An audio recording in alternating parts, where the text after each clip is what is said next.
बारिश होती है, मैं आपको एक बहुत अच्छी कहानी बताता हूँ, ठीक है। हम लोग क्या करते थे, हम लोग पहले जैसे जब गांव पे थे तो I belong to Madhya Pradesh, ठीक है। मध्य प्रदेश में ब्लैक सॉइल प्रोमिनेंटली पाई जाती है, तो हमारे यहाँ खेतों में काली मिट्टी है।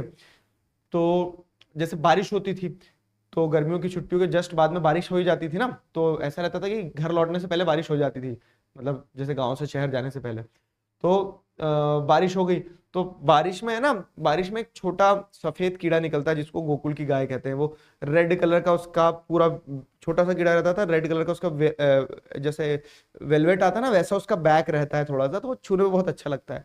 तो जब बारिश होती है तो बारिश होने के बाद में वो निकलती है वो, ठीक है। बारिश होने के बाद में वो छोटे छोटे कीड़े निकलते हैं, उसको गोकुल की गाय बोलते हैं।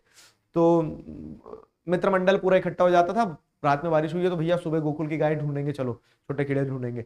तो फिर सारे लोग पर्स होती थी। आजकल फैंसी फैंसी मतलब मैं भी ऐसा कोई 150 साल पुरानी बात नहीं कर रहा हूँ, मतलब 10 साल पहले की अगर बात करी जाए तो 10 खूब से खूब 12 साल पहले की बात की जाए, तो जो स्लीपर्स होती है स्लीपर्स पहन के चले जाते थे काली मिट्टी के खेतों में। अब यहाँ पे जो लिखा है ना, काली मिट्टी क्या है कि the black soil is known well known for its capacity to hold moisture.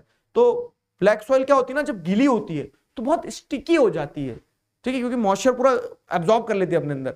तो अब क्या है, वो काली मिट्टी की खेत पे जब आप जाओगे तो वो इतनी स्टिकी है कि वो आपकी जो चप्पलें हैं, तो आप चप्पल अगर 200-200 ग्राम की लेके जाओगे, ठीक है, और उधर से लौट के आओगे तो चप्पल 1-1 किलो की हो जाएगी, में मिट्टी बहुत चिपक जाती है।